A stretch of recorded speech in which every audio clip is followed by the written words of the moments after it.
Hey, what's up, guys? I hope you're enjoying the Be the Difference podcast. If you are, I got a huge favor to ask. Go on to Apple Podcasts, leave a 5-star review for us. It helps us immensely with algorithms and growth because we grow completely by word of mouth, organically. That's why there are no ads. Also, feel free to share this content with somebody you think might get value out of it. Last, if you don't know, I also do coaching to help people become the best version of themselves, starting with physical fitness, going all the way through mindset, sales, and leadership. If you're interested in learning more, there's going to be a link in the description of the podcast. You can schedule a time. It's a free assessment. All I'm going to do is have a conversation with you and see if I can even help you. I look forward to speaking to all of you. Continue to enjoy the podcast, and remember to always be the difference. What's up, everybody? This is Greg with Delta, and this is the Be the Difference podcast. This podcast is all about making you a better person in your life and in your business with coaching on sales, leadership, mindset, marketing, everything under the sun when it comes to being an entrepreneur. And we bring on guest speakers. Today, we have the honor and pleasure of welcoming Dr. Axel Meierhoefer. Meierhoefer? Yeah, close. Man, I was close. That's close. Yeah, very good. Dr. Axel, how you doing, sir? Yeah, I'm actually doing good. I was a little flustered because I couldn't find the link, but I'm glad I made it. Oh, well, here you are. We're ready to get rocking and rolling. I appreciate you coming on and taking time. So let's go ahead and get started. So for those of you that don't know, Dr. Axel is a retired where did it go? Is a retired Air Force officer, and he started his first company in 2005, focusing on consulting, employee skill development, and program management. These areas remain in place these days and have grown internationally. He has always had a love for education and helping people help themselves become successful.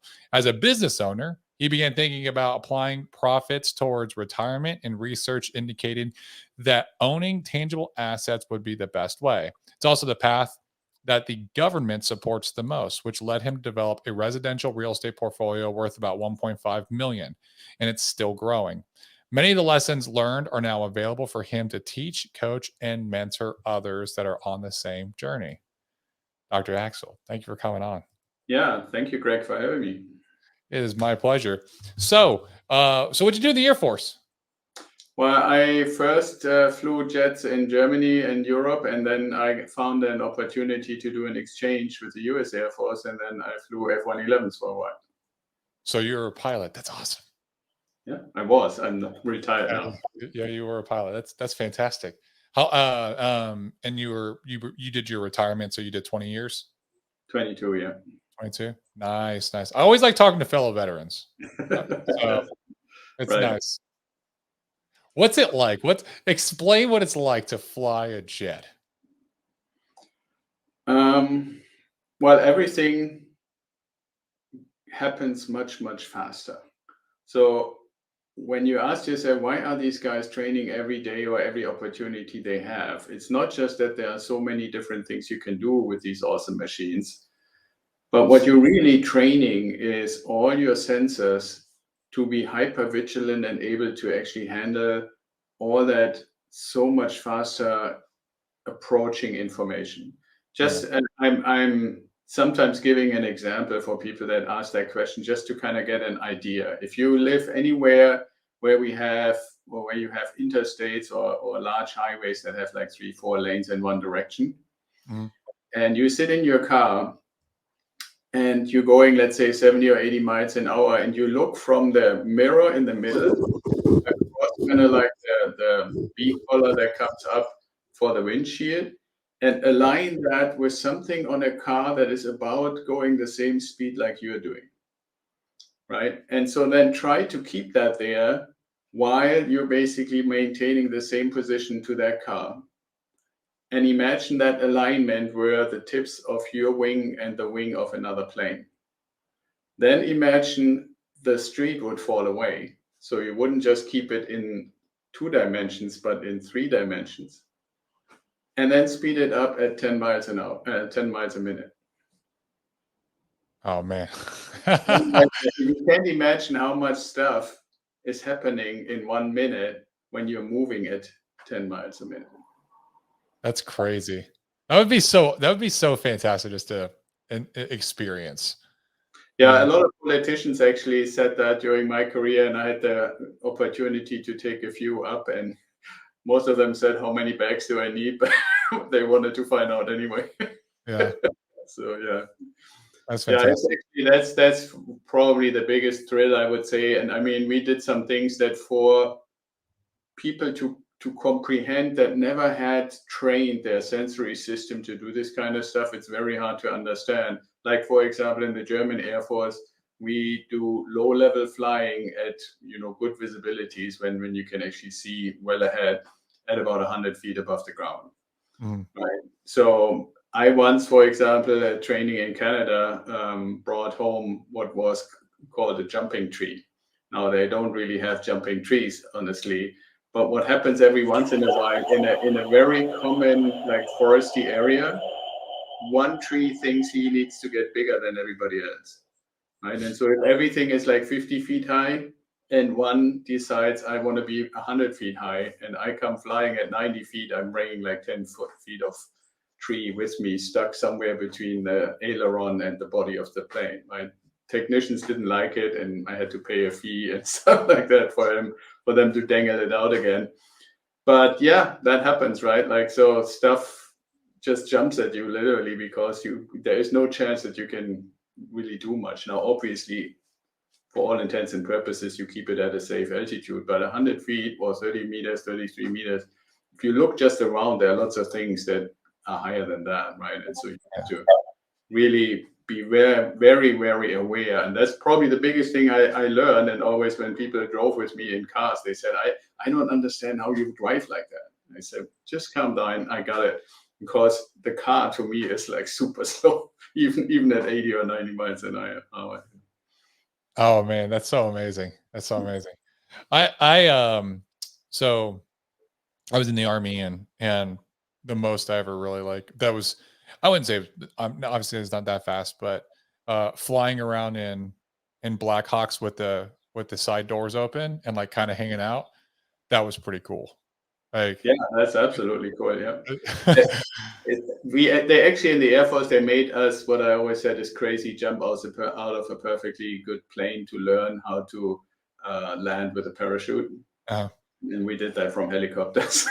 So I always said that's not why I joined. I don't want to jump out if I don't have to. did you jump higher altitude with a parachute out of helicopters or did you rappel out of helicopters? No, no, with a helicopter. The point was, how do you ever prepare yourself if you had to eject? Right? Yeah. I mean, this sounds all good and fun, but we shouldn't forget the purpose of the whole thing was to be in combat. And as much as you want to train to avoid that you get shot down, you still need to be able to prepare for the case when that happens, which means you would obviously eject, and you don't want to break your legs or stuff on landing. So that's why we did it. I survived the few parachute jumps that, that they made us do. Yeah. Yeah. No, definitely. Um, I did rappelling out of helicopters. Okay, well, that's even crazier. So, dude, it's a wild experience, I'll tell you, because the rotor wash Yeah, from the top rotor is so fierce that when you get in your position to like just rappel down and it's open face, so you're just there's nothing there. You're just putting your arm out looking and it's sliding down the rope. And so, but you have to get in the perfect L position so that everything is you're not flailing wildly in the wind and the rotor wash is killing you. And so, you get in your L position, you start to sit down just like you do like a normal rappel, and the rotor wash just starts pushing you. And so you're struggling. Like I remember the first time I did it, I had my heels on the is like on the skid, Mm. had my heels locked in because I was like, getting my L and I just kept getting pushed down, pushed down, pushed down.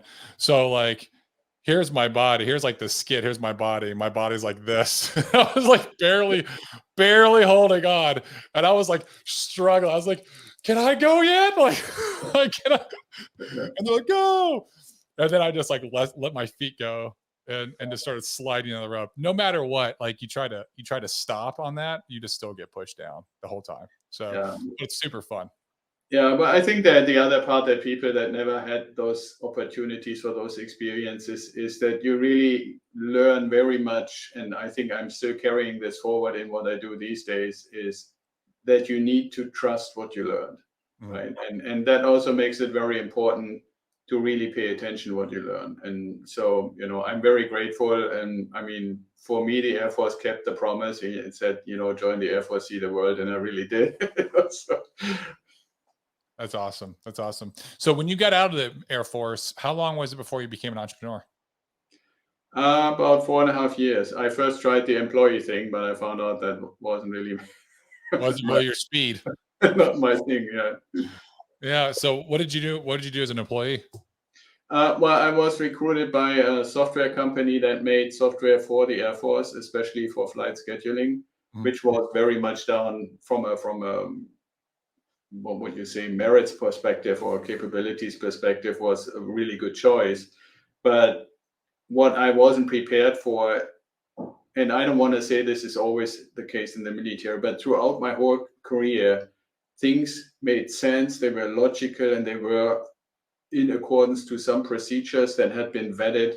And by the time they got to me, at least, or when I did some test flying for a while, we literally created the checklists and procedures and always try to make sure that they have a logical sequence. And when I became an employee, I would say for 80% of the time, I could say that was the same, but there were 20% of the time where things were decided or decisions were made or opportunities were missed. And it just made no sense. And it's not being right or wrong, but at least when you say, okay, can you explain to me what your reasoning is? And you don't get anything that even remotely makes sense. Or you get told, well, this is above your pay grade. And keep in mind, I was one of the top 6 people in the company. There wasn't really a whole lot more pay grade, right? There was the owner and then the other 5 managers. Those kind of things, I just thought, and I actually studied business and leadership with a degree and all this stuff, right? I mean, that you mentioned my title, that comes actually from a doctorate in leadership. So for me, there was this huge disparity between what I learned in the theory in academics and what I saw in employment and what I knew in comparison from the military. And I don't know if you would subscribe to that, but I would say all my service, all the military service, the whole time through, there was a fundamental underlying level of respect. And I always said the respect doesn't come from the number of stars on your shoulder. The respect comes from how you lead and how you engage with your people. Mhm. Right. And that, in my short stint in employment, it had all kinds of reasons how people got on the career ladder or how they got promoted or how they got a bonus or why certain decisions were made. But a lot of them just made no sense to me. And that's probably the reason why I said, it just turned out to be, I didn't like to be grumpy when I left work, right? And so I thought, well, there must be a better way. And if I don't like how other people do it, maybe I should learn how to do it myself and prove that it can be done better. And so that's what I'm still trying to do, leading the people that I'm working, whether they're clients or people on my team, the best way I can. That's such a good way to lead anyways, is you should that's because the one you mentioned, having the number of stars, that's positional power, right?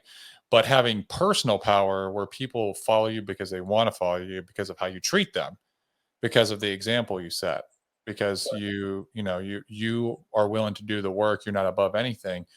That is the truest form of leadership that is transformational. Yeah, I'm totally with you. And I also think what is not spoken enough about is the aspect of protection, right? And that's one of the things that I try to practice, right? There's always the potential of friction. I don't even want to call it conflict, but friction between what a customer wants, what somebody on your team has or can provide, and what you may have written on some website as a service that you do. And for me, leadership is not just giving the vision and the mission and the direction and stuff like that, but it's also to protect, Mm. right? And I think if you want your people to have innovation, have independent thinking, have the willingness to try some things, even if they're unproven, and they don't know that you would protect them no matter what, they won't do it, right? So that's, for me, this protective aspect is very important. And protection, how do you do this? Well, if there is friction, then it's pretty easy to do. But if there's no friction, one of the biggest things that I had to learn is, and it's not much done in the military, so that wasn't a good teacher for that, is actually praising people. Mm. Yeah, I will agree that the military, there is a underlying level of respect. And I think it's just because of customs and courtesies that Yeah, are but I think that the lack of praise comes a little bit, in my experience at least, from the fact that pretty much everything has rules by and duties. It's duty bound. yeah, it's duty bound, it's rule bound, it's SOP bound, it's procedural bound, and all those kind of things. So you are expected to know your stuff Yeah. and then execute.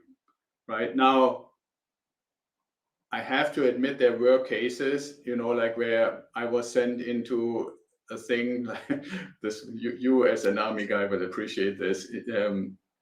You probably may, it was, I think, even in the media, there were reports that during the first Iraq War, when the Navy came off the ships with their planes to basically attack the coast there where Kuwait is and stuff like that, there were some air defense locations set up by the Air Force, and it wasn't clear which were actually planes that were potentially Iraqi or civilian or Navy.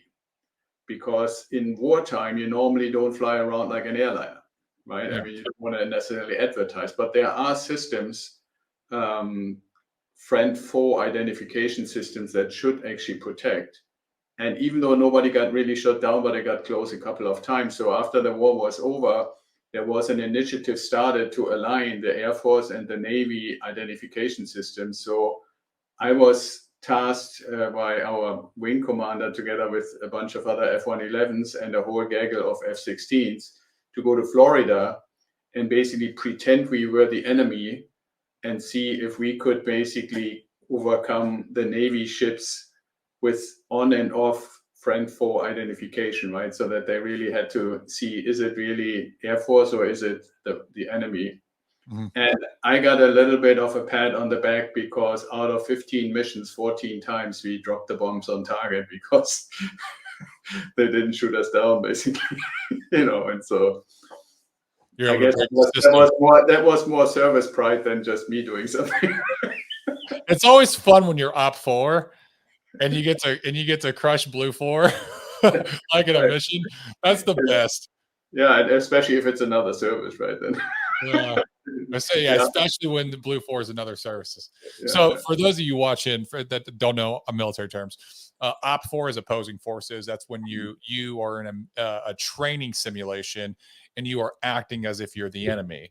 Blue 4 is blue forces, and blue is always friendly. So it's going to be the same service or other services within the U.S. That's blue 4. Op 4 would be opposing forces or red forces. So for those yeah, of you, exactly. So I mean, that is pretty much one of the rare cases where I remember that somebody actually, after we came back and landed the planes and reported back to base, where we basically were brought in and said, "Hey guys, that was awesome. You really," and I don't want to continue what the remainder of the sentence were, but it was pretty obvious that our commander was happy with the result.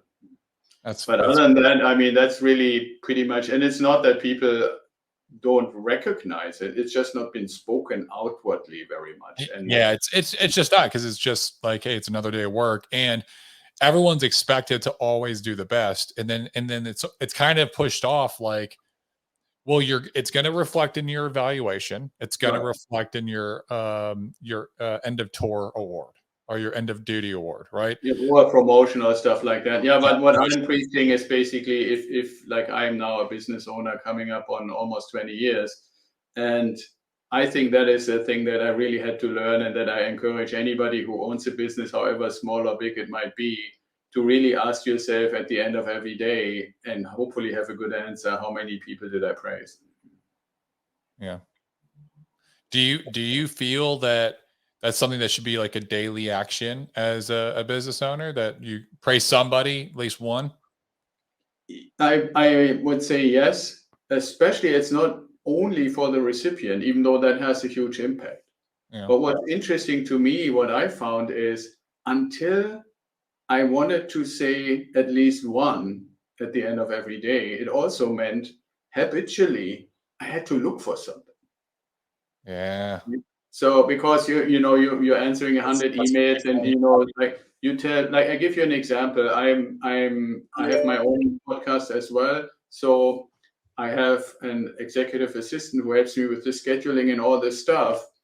And when the podcast is finished and rendered and stuff, I upload it to Dropbox, and then the team takes it and does the editing and all that kind of stuff. Mm. So I used to just basically send a quick email and say, hey, this or that recording is uploaded. When there was a day when I didn't really come up with anything that I could say I truly praised somebody, it occurred to me that we had by that time already recorded 60 episodes, 60. And I've never thanked the team or the person who is actually making sure that the team functions, that all runs without me ever having to worry that it's going to happen and that it's going to be posted and they're going to go out to Spotify and on Apple and all these. So that was something that I discovered, that I just took that for granted, right? And so the next day I sent out a message to rectify that, and now I always know, okay, you should look like how smooth our operations running, and there's dozens and dozens and dozens of those little examples. But if you don't make an effort to look for the good stuff that's happening, there's so much challenge, so much activity, so many things that could potentially, hit the proverbial fan, that the good stuff is not always totally obvious. And so that's why I think it's not just the recipient being happy that they get recognized, but it's also for me as a habit to say, okay, what was actually good, and find some balance between that and the challenging stuff. Yeah. Yeah. No, that's a really keen observation. I was actually recording a podcast yesterday. It'll probably air around the same time this one does. We were talking about gratitude, and we are talking about being grateful and how it's an active practice, and that the more time you spend actively writing out things that you're grateful for and really trying to find new things, what it does is it changes the lens in which you view the world, and you start to look for more positivity. You start to look for more reasons to be grateful. And this is the same as that concept. The more that you acknowledge people and you thank them for their hard work, the more you start to look for those opportunities to do so as a Yeah, leader. yeah, exactly. And I would say the next level beyond that is to make an active effort to ask them how they feel in a really genuine way, because there's a difference to look at the procedure stuff or any kind of tasking and any kind of milestones or calendar events or the whole list that is basically associated with some kind of goal, date, percentage, money, whatever. Mm. But then there's the person also involved in the whole thing. And I have had many friends who run businesses and tell me stories about, oh, I was totally caught off guard when Joe suddenly told me that he had worked a little bit to find another job in another city, and he and his family are leaving. And to me, that was okay. What kind of a relationship do you have with them? Well, how often did you really ask them, how do you feel about the work that we're doing together? Yeah. Right. And which goes back to what you said. If you don't make it a matter of hierarchy, but everybody is basically pulling in the same direction, no matter what level of responsibility you have, then that becomes an automatic thing, because only if everybody, that's at least my conviction, only if everybody is in fundamentally a positive space is it more likely that you actually achieve the goals that you've set. Yeah. Right. And if you're dragging somebody along who doesn't really want to be there or is kind of in reality looking for an alternative, there's probably a reason. And I always feel, that all the effort, I don't know how much you have to do that on your team, but if I look at the last few years, there is an unaccounted significant effort that goes in building the team. And it's not just the interpersonal relationships, but how more and more of my team members, I would say, they know, kind of really in the true meaning of the sense, they know how I tick, what I probably would like and appreciate, and what stuff makes no sense to even bring to me. Yeah. but that happens over a certain amount of time. And I challenge anybody to say, anybody listening or watching, tell me how much that is worth in dollars. And I haven't found any way to really measure that. You feel it the moment somebody that you really depended on leaves the organization. And even if you find somebody new that appears to be equally qualified and you're shocked, I have experienced this once. I was completely shocked how much I just could rightfully assume that everything will be fine because the person knew me really well. Mhm. It's not to please me. It's just, what are we doing? Why are we doing it? What are our principles and so forth? And then we work accordingly. But if you're new and you don't know how this particular, that's why I'm also saying you cannot go from a similar kind organization to another similar kind organization and expect it to be the same, even though on the job description it might have the same things listed. But every organization and their leadership and their processes and all this kind of stuff is different. And I'm sure you have seen this in your service. I saw this even in the Air Force, even though we have an umbrella of rules. But if you get transferred to a new unit, there's always this initial period where you first have to kind of find out, how do these guys tick? What do they do? How do they do it? And I found the same thing to be true in business. And to be surprised because you didn't ever ask the question, how you're feeling, how you're doing, what can we do different?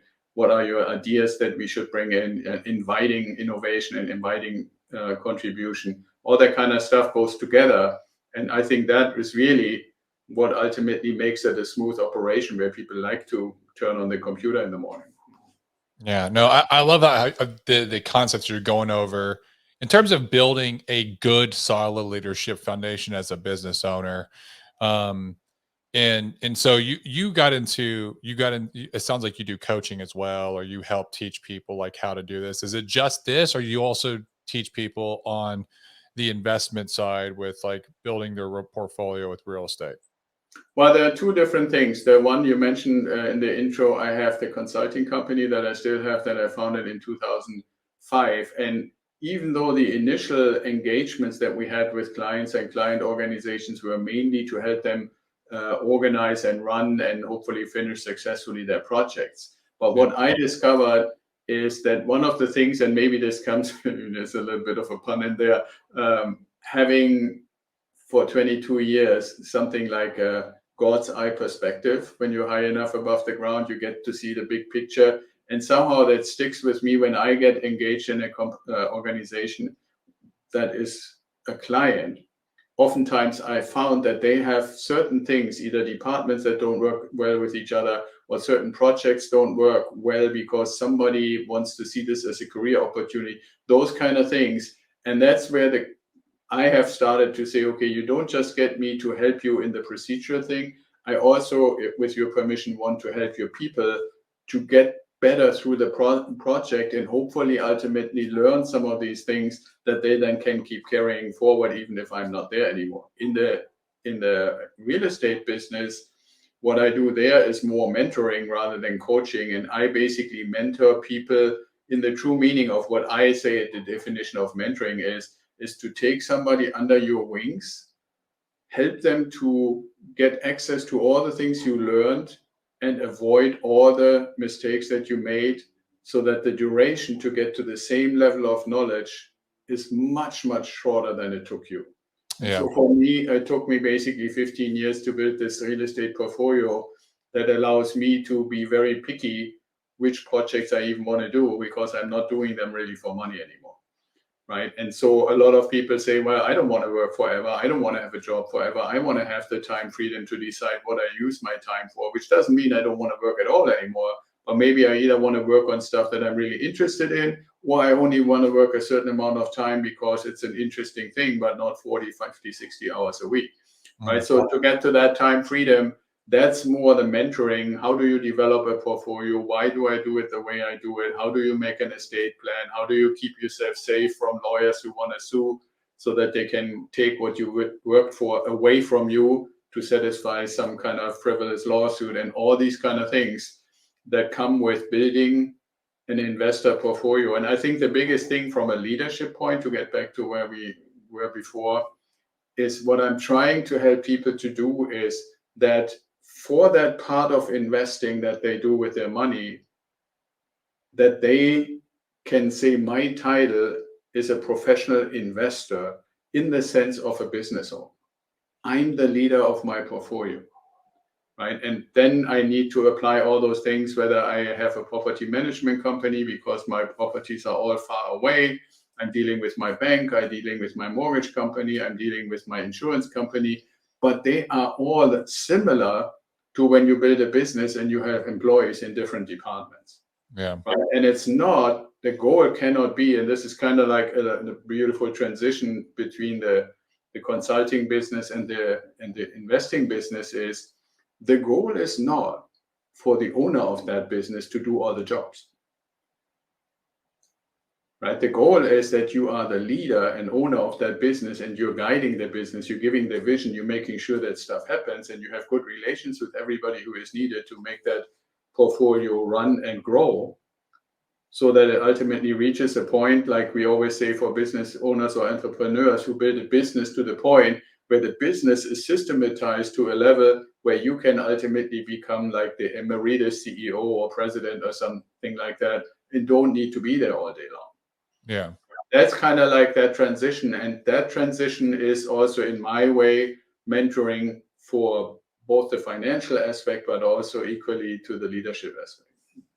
I love that. I love that. And if anyone wanted to learn more, like reach out to you, follow you, get information on either side of those, the mentoring or the consulting side, what would be the best way they could reach out to you? Well, the easiest is just either email me at axel@idealwealthgrower.com or just go to the website idealwealthgrower.com, and our IT guys made it so like 30 seconds in you get asked if you want a meeting, and like another 30 seconds in you get asked if you want a newsletter, and another 30 seconds in you get asked if you want the free mindset menu. So you just hang on the side for a moment, and then you're basically being invited. Nice, nice. Thank you so much, Dr. Axel, for jumping on the podcast and sharing a lot of your experiences, especially the stuff from the Air Force. That was awesome. I loved it. The last question I always ask all my guests is, you have the opportunity to sit with, break bread with, learn from, have a conversation with 3 individuals, anyone in history, alive or deceased. Who would they be and why? The first one would be probably Barack Obama. Okay. The second one would probably be Xi Jinping. Okay. And the third one would be Elon Musk. Elon Musk, he's a good one. I wonder what it'd be like just to have this, to pick his brain and like really understand all the thoughts that go through his head. It probably blows some people's minds. Yeah, I my questions would be probably almost all start with why. Yeah. Yeah. I think that and this comes a little bit obviously from coaching, and just for anybody listening, my coaching doesn't only have questions with why, but with Elon, there are so many things that I think would explain a lot if there were an opportunity to just straight out ask him, instead of living in this jungle of speculation that the media is constantly presenting to us. Yeah. Yeah. He is just a fascinating person. Yeah, absolutely. But the other two are kind of fascinating too. Yeah. If you're interested, I mean, I would want to meet Barack Obama, and this might sound offensive for certain people, but I would really want to know, it's another why question, is what were the things and why did he ponder that opportunity that he was given in the way he did? Mhm.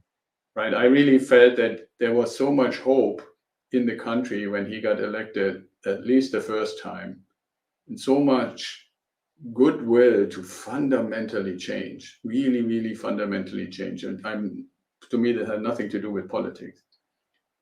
And it just didn't go anywhere, right? And with Xi Jinping, I want to myself find out, assuming I could speak the language and don't need a translator, which I can't, but just in a perfect world, one of those little machines that you just hold and they translate for you. Yeah. I would want to confirm if he's really as smart as I think he is. I just read a book that really had an impact on me. I never knew how hard it is to become a member of the Chinese Communist Party. Oh, really? He said, I give that out as a challenge. It's a 3-year process to become a party member. Oh, A 3-year process, and you have to apply, and you have to actually show merits and credentials, and not just say so. You have to prove it for 3 years. oh wow. Right? If you imagine anywhere else in the world that I ever was, if you wanted to join a party, Yeah, it's basically right next to the what's it, Salvation Army guy, right? So, especially when there are elections. So to me, that blew me away because I think we have a tendency sometimes when we don't know something, yeah, we make assumptions, and I've heard so many assumptions how stupid people in other countries are, including China. When I read that, I'm like, wow, they basically picked some of the very best people they have to be in government. yeah. Right? And I feel, honestly, we're doing the opposite in a way. you know. I don't disagree with that whatsoever. Yeah, let's hang it. Let's stop it there because otherwise we get too deep. But yeah, those, when there's opportunity, why do people not take it if they have the power to take it? And what of all the myths about those people there in the Middle Kingdom is true and is not true? And then Elon is just Elon. Yeah, yeah, definitely. Well, thank you so much, Dr. Axel. I appreciate you coming on the Be the Difference podcast and sharing your wisdom, your insight, and just a couple stories. For those of you watching or listening on the podcast, then obviously you got value if you listen till now. So do me a favor. Dr. Axel and I would appreciate it greatly if you just shared this content with other people that could also get value from it, that could learn from it. Maybe somebody that needs a little consulting in the real estate investment space or needs some consulting when it comes to leadership with their business. Right. It takes 60 seconds to rate, review, subscribe, or share, but it means the world to Dr. Axel and I. This has been the Be the Difference podcast. I'm your host, Greg Birch. Until